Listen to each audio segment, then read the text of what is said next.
Halo Lur, gimana kepriwe kabarnya? Pastinya luar biasa dong. Sebelumnya, Inyong terima kasih atas dukungan kalian ya Lur. Dan, buat sing belum subscribe, jangan lupa subscribe dulu channel Inyong Lur. Matur thank you, dan terima kasih. Sekarang Inyong akan bawakan spoiler cerita Battlecraft The Heavens, Season 5. Yang diambil dari novel. Langsung gas ajalah Lur. Sebelumnya, Xiaoyan telah bertemu Sun Er di dalam segel gulungan misterius dari klan belakang Sun Er. Terbuka dengan sosok gadis yang ragu-ragu untuk masuk. Akhirnya ia memutuskan untuk kembali keluar dengan berjalan mundur. Xiaoyan berkata mengapa Xiaoyu tidak jadi masuk ke dalam ruangan dan hal itu membuat Xiaoyu seketika terkejut. Xiaoyu segera bertanya apakah keadaan Xiaoyan baik-baik saja. Xiaoyan pun keheranan dengan perlakuan Xiaoyu yang sangat lembut berbeda dengan ketika mereka masih kecil dan segera menanyakannya. Xiaoyu menjadi kesal kemudian berjalan dan duduk di sebelah Xiaoyan lalu terdiam.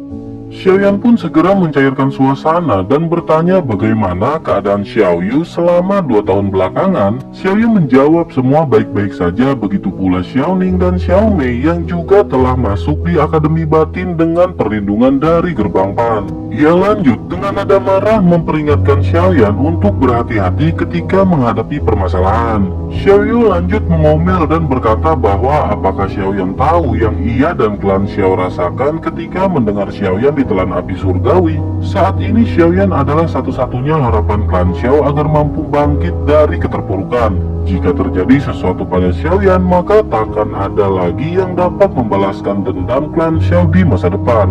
Xiaoyan terdiam dan menghela nafas kemudian berkata bahwa seseorang harus memiliki kekuatan untuk membalas dendam. Dengan begitu, akan ada resiko yang dihadapi dalam proses mendapatkan kekuatan tersebut. Xiaoyan pun mengungkapkan penyesalannya yang tidak mampu menjaga klan Xiao dari kekacauan yang terjadi. Melihat hal itu, Xiaoyu juga menyadari bahwa kekacauan klan bukan salah dari Xiaoyan, terlebih dengan hilangnya ayah dari Xiaoyan. Setelah itu, Xiaoyan mengalihkan topik pembicaraan dengan menggoda Xiaoyu. Ia bertanya apakah selama 2 tahun ini sudah ada lelaki yang berhasil merayu Xiaoyu. Dengan jutek Xiaoyu menjawab bahwa takkan mudah bagi seorang lelaki untuk merayu dirinya. Xiaoyan hanya tersenyum, kemudian Xiaoyu mengeluarkan kartu berisi energi api dan menyerahkannya kepada Xiaoyan. Ia diperintahkan Wu Hao dan Hu Jia untuk menyerahkan kartu energi api mengingat Xiaoyan adalah pemimpin dari Gerbang Pan. Xiaoyan tidak mengambil kartu tersebut dan berkata bahwa ia bukan satu-satunya orang yang membangun Gerbang Pan. Terlebih, ia tidak akan tinggal lama di Akademi Batin dan harus segera pergi. Jadi, akan lebih baik jika mereka yang memegang kartu energi api milik Gerbang Pan.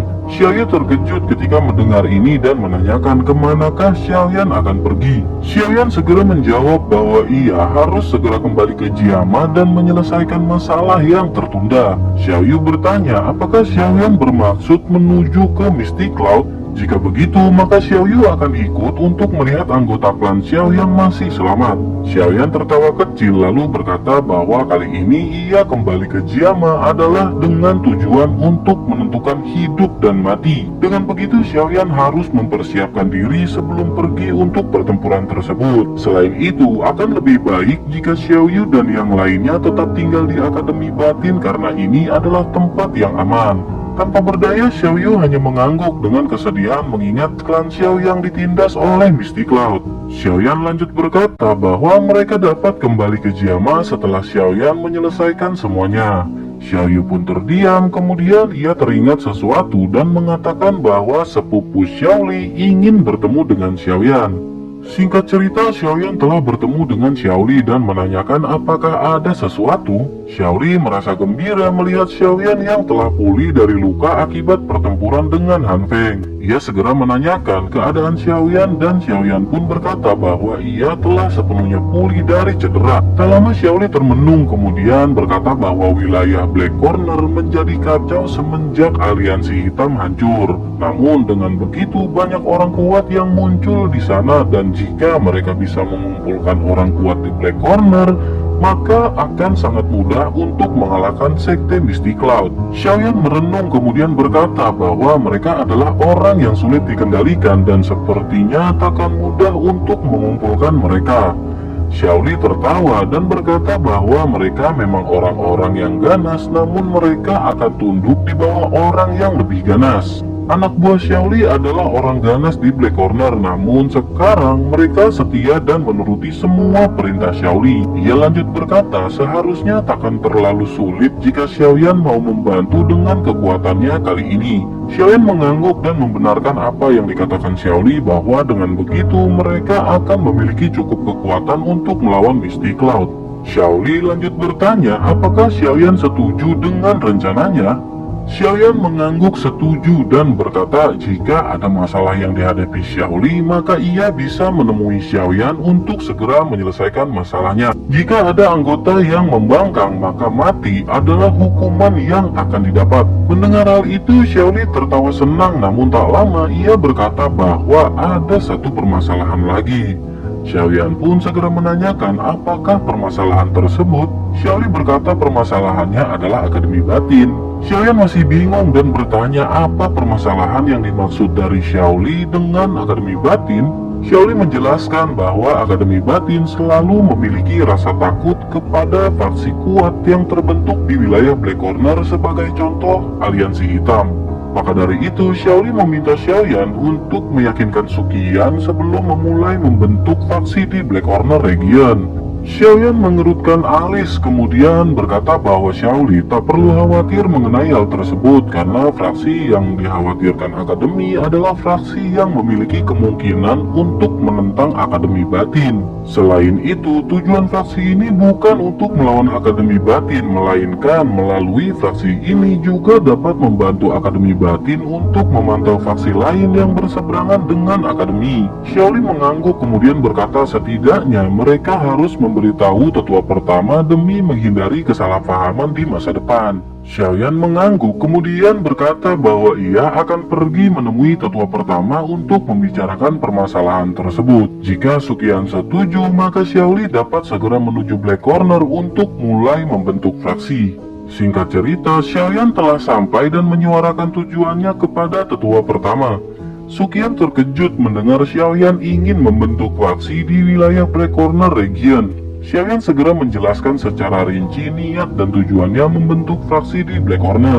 Fraksi yang dibentuk ini bertujuan untuk menghimpun kekuatan karena Xiaoyan akan menghadapi Misty Cloud. Selain itu, setelah fraksi besar, maka akan memberi keuntungan untuk Akademi Batin di masa depan. Fraksi ini dapat memantau pergerakan dari fraksi lain yang berseberangan dengan Akademi Batin. Terlebih jika fraksi telah menjadi semakin besar, maka takkan ada yang berani menyentuh Akademi Batin yang memiliki hubungan erat dengan fraksi Xiaoyan. Jika tetua pertama tidak mempercayai Xiaoli, maka Xiaoyanlah yang akan menjadi jaminannya. Suqian bukan orang bodoh yang menelan bulat-bulat semua perkataan orang kepadanya. Ia dapat mengetahui mana yang baik dan tidak untuk Akademi Batin. Setelah mendengar khotbah Xiaoyan, akhirnya ia mengangguk karena apa yang diucapkan Xiaoyan memang masuk akal. Terlebih dengan adanya faksi besar yang menjadi sekutu Akademi Batin, maka ia tidak perlu lagi pusing memikirkan jika ada faksi yang ingin melawan Akademi Batin. Mendengar hal itu, Xiaoyan sekali lagi menanyakan apakah tetua setuju dengan usulan dari Xiaoyan. Suqian menjawab bahwa ia tidak memiliki pilihan lain selain kata setuju, mengingat Xiaoyan yang harus mengisi Fallen Earth Flame secara berkala untuk Akademi Batin. Mendengar hal itu, Xiaoyan berkata sesungguhnya ialah yang memiliki hutang budi pada Akademi karena telah mendapatkan Fallen Earth Flame. Oleh karena itu, Xiaoyan takkan mengecewakan tetua pertama dengan membentuk fraksi yang malah melawan Akademi. Akhirnya, Suqian pun memberikan izin dan Xiaoli diperbolehkan untuk berangkat ke Black Corner demi membentuk sebuah fraksi. Setelah pembahasan tersebut, Suqian menanyakan apakah rencana yang akan Xiaoyan lakukan untuk saat ini.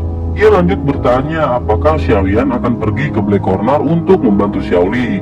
Xiaoyan tersenyum dan berkata bahwa Xiaoli akan mampu menangani masalah Black Corner. Ia akan mengirimkan orang jika menghadapi masalah yang tak sanggup ia tangani. Xiaoyan terdiam dan merenung, kemudian berkata bahwa ia akan tinggal beberapa waktu untuk mempersiapkan sesuatu. Xiaoyan berniat untuk melatih teknik Open Mountain Seal dari God Seal teknik yang diberikan Sun Er.